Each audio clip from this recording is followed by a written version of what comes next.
আসসালামু আলাইকুম। Virat Kohli drop in উইকেটে ব্যাক টু ব্যাক 3টা ম্যাচে ফ্লপ করেছেন, কিন্তু ইন্ডিয়া থেকে বিরাট কোহলিকে বাদ দেওয়ার জন্য পরিকল্পনা শুরু হয়ে গেছে। অথচ বাংলাদেশের সোশ্যাল মিডিয়া খুললেই দেখা যায় যে সাকিব আল হাসানকে পারলে পরের ম্যাচে সবাই বাদই দিয়ে দেয়। নাজমুল হোসেন শান্ত বাংলাদেশের ক্যাপ্টেন, তার ব্যাটিংয়ের টেকনিক্যাল ফল্ট নিয়ে আমরা অনফিল্ডের পর্দায় ধারাবাহিক কয়েকটা প্রতিবেদন করেছি, যেখানে আমরা দেখিয়েছি টেকনিক্যালি কোন কোন জায়গায় নাজমুল শান্ত প্রবলেমে ভুগছেন। তার ব্যাটের ফেসটা তিনি বারবার শাফলিং করছেন, একবার থার্ড ম্যান বরাবর থাকছে, আরেকবার উইকেট কিপার বরাবর, আবার যাচ্ছে থার্ড ম্যান বরাবর, তারপর উইকেট কিপার বরাবর। ইন বিটুইন শট খেলার সময় তার রিস্ট পজিশনটা সরে যাচ্ছে অ্যাওয়ে ফ্রম দ্য বডি, যেটা ইংল্যান্ডের সঙ্গে তিনি যখন বেশ ভালো খেলেছিলেন তখন তার ব্যাটিংয়ের শেপটা এইরকম ছিল না। সো নাজমুল হোসেন শান্ত এই মুহূর্তে অফ ফর্মে আছেন, but he has the potential, যে কারণে তাকে বাংলাদেশ ক্রিকেট টিমের ক্যাপ্টেন করা হয়েছে। এখন অফ ফর্মে থাকা প্লেয়ারকে কেন ক্যাপ্টেন করা হয়েছে বা অফ ফর্মে থাকা প্লেয়ারকে নিয়ে কেন টি-20 ওয়ার্ল্ড কাপে যেতে হয়েছে সেটা কিন্তু ভিন্ন আলোচনা। এখানে কিন্তু নাজমুল শান্তর দোষ নেই, বোর্ড তাকে দায়িত্ব দিয়েছে, তিনি সেই দায়িত্বটা নিয়েছেন। আর কোনো টি-20 টুর্নামেন্ট হয় না, আমাদের প্লেয়ারের অভাব, এই সব কিছুর জন্য এদেরকে নিয়েই আমাদের খেলতে হয়। 18 কোটি মানুষের মধ্যে এরাই আমাদের বেস্ট প্লেয়ার।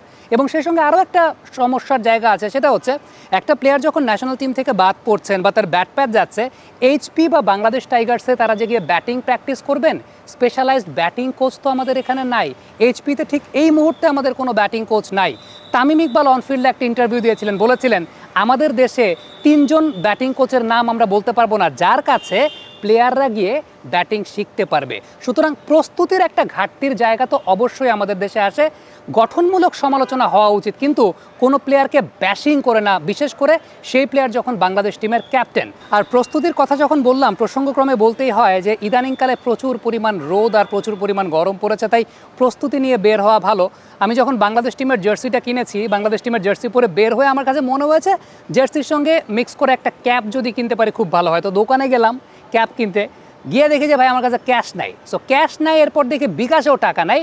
ইন বিটুইন আমার কাছে মনে পড়লো যে ওকে, আমি তো চাইলেই কার্ড টু বিকাশ ট্রান্সফার করতে পারবো। সো সেই সময়টা আমি যে কাজটা করেছি তা হচ্ছে কার্ড থেকে বিকাশে অ্যাড মানি করে টাকার পরিমাণ লিখে ওটিপি দিয়ে চট করে অ্যাড মানি করে ফেললাম। পুরো লাইফ সেভার একটা ফিচার। লাইফ সেভারের প্রসঙ্গের কথা যদি আমরা বলি, সেক্ষেত্রে সাকিব আল হাসান বেশ কয়েকবার আমাদের বাংলাদেশে ক্রিকেটে লাইফ সেভার হিসেবে তিনি কাজ করেছেন। নাজমুল শান্ত তিনি ফর্মে ছিলেন, এশিয়া কাপের সময় তাকে আমরা বড় ইনিংস খেলতে দেখেছি। এখন নাজমুল শান্ত ফর্মে নাই, উই অল নো দ্যাট, কিন্তু আউট অফ ফর্মে থাকা ক্যাপ্টেনকে নিয়ে তো আমরা গিয়েছি। তো এখন যখন চলে গিয়েছি, একটা ম্যাচ আমরা জয়লাভ করেছি, এই সময়টায় আমাদের প্রত্যেকের উচিত এই প্লেয়ারদেরকে সমর্থন যোগানো। কারণ দিন শেষে দর্শকরা বাংলাদেশ ক্রিকেটের সবচাইতে বড় স্টেক হোল্ডারের জায়গা।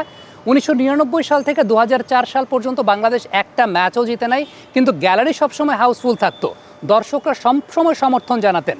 তখনকার দর্শকরা যদি সমর্থন না জানাতেন, তাহলে 2004 সালে পরে বাংলাদেশ গিয়ে ইন্ডিয়াকে হারাতো না, 5 সালে কার্ডিফে অস্ট্রেলিয়াকে হারাতো না, জিম্বাবুয়ের সঙ্গে সিরিজ জিততো না, শ্রীলঙ্কাকে হারাতো না, 2007 ওয়ার্ল্ড কাপে ইন্ডিয়া সাউথ আফ্রিকাকে হারাতো না। আমাদের ক্রিকেটটা কিন্তু ওই ইমোশনের জায়গা থেকে এসেছে, প্লেয়াররাও অনেকাংশে ইমোশনাল হয়ে যান। বাট এই মুহূর্তে আবারও বলছি, আমাদের ক্রিকেটের ইনফ্রাস্ট্রাকচারে অনেক প্রবলেম আছে। প্লেয়াররা একটা আউট অফ ফর্মে যাওয়ার পর কার সঙ্গে কাজ করবেন ওই মানুষটা পান না। আজকের দিন পর্যন্ত এইচপিতে কোনো ব্যাটিং কোচ নেই। সো আলটিমেটলি যে প্লেয়ারটা এখন ন্যাশনাল টিমের বাইরে আছেন, তিনি কার সঙ্গে কাজ করবেন ওই জায়গাটা কিন্তু আমাদের এখানে নাই। সো প্লেয়ারদেরকে আমি কখনোই কোনোভাবে দোষ দিতে পারি না। হ্যাঁ, ডেফিনেটলি নিজেদের আপগ্রেডেশনের একটা জায়গার ব্যাপার আছে, ন্যাশনাল টিমের ফ্যাসিলিটিস পাচ্ছেন, কিন্তু ন্যাশনাল টিমের জায়গাটা অনেকাংশেই স্ট্র্যাটেজিক্যাল জায়গা নিয়ে চিন্তা করতে হয়। নাজমুল শান্ত 3 ফরম্যাটের ক্যাপ্টেন্সি সামলাচ্ছেন, এই জায়গায় তাকে ম্যান ম্যানেজমেন্ট নিয়ে অনেক চিন্তা করতে হয়। বাংলাদেশের মতো দেশে খুব সিম্পল একটা ব্যাপার, নিজের গেমে focus, man management. In the mean time definitely bad প্যাচে আছেন, আমরা যেটা করতে পারি তার স্কিল প্র্যাকটিসটা যাতে ঠিকঠাক মতো হয়, টিম ম্যানেজমেন্ট তার স্কিল প্র্যাকটিসটা ঠিকঠাক মতো করায়। যে ভুলগুলোর কথা আমি বলেছি, ডেফিনেটলি টিম অ্যানালিস্ট, আমাদের ন্যাশনাল টিমের কোচিং স্টাফ আছেন, তারা এই ভুলগুলো ডেফিনেটলি ধরে তাকে স্কিল প্র্যাকটিসে যত বেশি সম্ভব উৎসাহিত করা। এই জায়গাগুলো কিন্তু খুব ইম্পর্ট্যান্ট একটা ব্যাপার। যেটা খুব সিম্পল একটা ব্যাপার হচ্ছে যে আমাদের দেশে আমরা নিজেদের প্লেয়ারদেরকেই নিজেরা ডিমোরালাইজ করছি। ভাই খুব সিম্পল একটা কথা, পাকিস্তান 72 রানে 3 উইকেট থেকে 102 রানে 7 উইকেট হয়ে গেছে। ইন্ডিয়া 92 রানে 3 বা 4 উইকেট থেকে এরপরে 97 রানের মধ্যে 7টা উইকেট পড়ে গেছে। এই ড্রপ ইন উইকেটে তো তারাও স্ট্রাগল করেছে, এইখানে তারাও স্ট্রাগল করছে। আমরা কনসিকুয়েন্স যদি দেখি, বিরাট কোহলি বল ব্যাটে লাগাতে পারছে না, রোহিত শর্মা সেই জায়গাটায় স্ট্রাগল করছেন। সো সেই জায়গাটায় আমরা কি ইন্ডিয়া পাকিস্তানের ম্যাচ দেখছি? নাকি না দেখে আমরা শুধুমাত্র আমাদের বাংলাদেশের প্লেয়ারদেরকে ব্যাশিং করতে হবে, বাংলাদেশের প্লেয়ারদেরকে খারাপ বলতে হবে, বাস আমরা সেই জায়গাটা খারাপ বলছি। স্বীকার করে নিচ্ছি আমাদের প্লেয়ারের অভাব আছে, আমাদের ডোমেস্টিক টি20 কম্পিটিশন নাই, আমাদের ভালো কোচের সংকট আছে, এইচপি প্রোগ্রাম খুব ভালো মতো অর্গানাইজ না। এই প্লেয়ারগুলো অফ সিজনে কিংবা এই প্লেয়ারগুলো নিজেদের স্কিলের যে কাজ করবে ওই জায়গাটা হয় না। আমাদের কোচিং স্টাফ অফ সিজনে ছুটিতে থাকে, কোচিং স্টাফ, ন্যাশনাল টিমের কোচিং স্টাফ অফ সিজনে ছুটিতে থাকে, তারা অফ সিজনে দেশে থাকে না। সো এই জায়গাগুলো ডেফিনেটলি ক্রিকেট বোর্ডের জবাবদিহিতা বা ক্রিকেট বোর্ডের এই জায়গা থেকে নিজেদেরকে শুধরানোর অনেক জায়গা আছে। কিন্তু দিন শেষে যখন টিম চলে গেছে, একটা ম্যাচ জিতেছি অলরেডি আমরা শ্রীলঙ্কার সঙ্গে, সাউথ আফ্রিকার সঙ্গে জিততে জিততে আমরা লাস্ট মোমেন্টে হেরেছি, এই মোমেন্টটায় দলটার প্রতি সমর্থন তো প্রয়োজন। আপনি ক্যাপ্টেন্সির কথা যদি চিন্তা করেন, সাকিব এবং শান্ত দুজন মিলে কিন্তু সামলাচ্ছেন। আমরা বেশ কয়েকটা ওকেশনে দেখেছি তাসকিনকে সাকিব আল হাসান গিয়ে গিয়ে বোঝাচ্ছেন কি বল করতে হবে, কিভাবে বল করতে হবে, এবং ইমিডিয়েট আফটার দেখা গেছে তাসকিন আহমেদ পরের বলে উইকেট নিয়েছেন। নাজমুল শান্তর ক্যাপ্টেন্সি যদি চিন্তা করেন, প্রথম ম্যাচে মোস্তাফিজুর রহমানকে 14 ওভারের মধ্যে বা 15 ওভারের মধ্যে 3 ওভার বোলিং করিয়ে ফেলেছেন। আফটার দ্যাট আপনি যদি চিন্তা করেন, তানজিম সাকিব উইকেট পেয়েছেন দেখে তাকে 3 ওভার টানা করিয়ে দিয়েছেন। রিশাদকে সবচেয়ে সাহসিকতার সিদ্ধান্ত, রিশাদের বোলিংয়ের সময় স্লিপ রেখেছেন।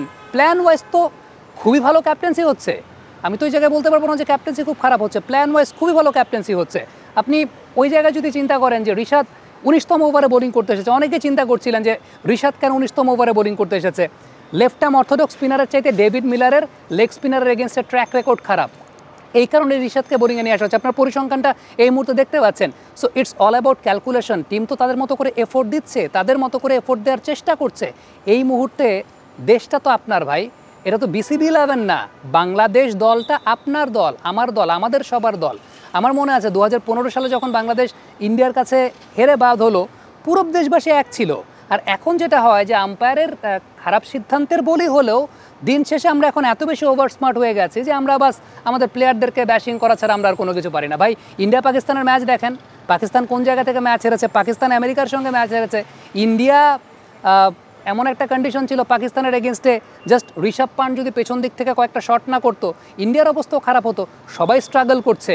দিন শেষে আপনি মানে যদি চিন্তা করেন যে শুধুমাত্র আমাদের প্লেয়ারদেরকে আপনি ব্যাশিং করবেন, এটা আমার কাছে মনে হয় হ্যাঁ ডেফিনেটলি। আবারও বলছি, ক্রিকেট বোর্ডকে নিয়ে আপনি যদি কথা বলতে চান, অনেক কথা বলার আছে। ক্রিকেট বোর্ডের অনেক অসঙ্গতির জায়গা আছে যেগুলো নিয়ে আমরা বিভিন্ন সময় কথা বলেছি। আমাদের এইচপি প্রোগ্রাম, আমাদের ডেভেলপমেন্ট প্রোগ্রাম, একটা প্লেয়ার যখন অফ ফর্মে যাবে কার সঙ্গে কাজ করবে, ওই কাজ করার জায়গাটা নাই। বাট দিন শেষে আমি একটা কথাই বলতে চাই, আমি এই দলটার সঙ্গে আছি, আমি আমার দলটার সঙ্গে আছি, আমি নাজমুল শান্তর সঙ্গে আছি, একদম বাই হার্ট নাজমুল শান্তর সঙ্গে আছি। He has the potential, he is out of form. লিটনও আউট অফ ফর্ম ছিল, শ্রীলঙ্কার সঙ্গে ম্যাচটা লিটন কুমার দাসের একটা ইনিংসে বাংলাদেশ ম্যাচ জিতেছে। তাওহিদ হৃদয়ের ইনিংস তো ডেফিনেটলি ছিল, he is been the man of the match, কিন্তু লিটন কুমার দাসের ওই ইনিংসটাও একটা অনেক বড় ফ্যাক্টর ছিল। নাজমুল শান্তর কাছ থেকেও আপনি সার্ভিস পাবেন, কে জানে এই ম্যাচেই পাবেন। কিংস্টাউনের উইকেট বাংলাদেশের সঙ্গে রিলেভেন্ট, এই ম্যাচে আপনি সেই সার্ভিসটা পেতে পারেন, ইউ নেভার নো। বাট আমার কাছে মনে হয় যে নিজের দেশের এগেইনস্টে নেগেটিভ কিছু বলার মধ্যে এর মধ্যে কৃতিত্বের জায়গা নাই, উল্টো এটা নিজেকেই ছোট করা হয়, নিজেকেই ছোট করা হয়। সো আমার কাছে মনে হয় যে জেনারেশনটা সামনে আসছে, আপনি যখন একটা ন্যাশনাল টিমের প্লেয়ার যখন আউট অফ ফর্মে যায়, তাকে যখন আপনি সাপোর্ট দিতে পারেন না, আপনি যখন কর্মক্ষেত্রে যাবেন, আপনার কোনো কলিগের যদি ভুল হয়, আপনি তো সেই জায়গায় তার সাথে খারাপ বিহেভ করবেন, আপনি তো সেই জায়গায়ও তাকে সাপোর্ট দিবেন না। সো সাপোর্টিভ একজন মানুষ, তার নেচারটা কিন্তু এখান থেকেই বের হয় যে আপনি কতটুকু সাপোর্ট আপনি দিতে জানছেন আপনার আশেপাশের মানুষকে। আবারও বলছি, আমি নাজমুল শান্তর সঙ্গে আছি, আমি সাকিব আল হাসানের সঙ্গে আছি। থ্যাংক ইউ ভেরি মাচ আমাদের সঙ্গে থাকার জন্য। কমেন্ট বক্সে আপনাদের মন্তব্য মতামত জানতে চাই। ডেফিনেটলি লাস্টে একটা কথা বলি, সাকিব আল হাসান ব্যাটিংয়ের জায়গা থেকে very much out of shape আছেন, চোখের সমস্যা ডেফিনেটলি আছে, এটার একটা সুরাহা আমরা প্রত্যেকেই যাই। বাট কিংস্টাউনে বোলিংয়ে Shakib Al Hasan is going to be the vital factor today. Comment বক্সে মন্তব্য জানতে চাইব।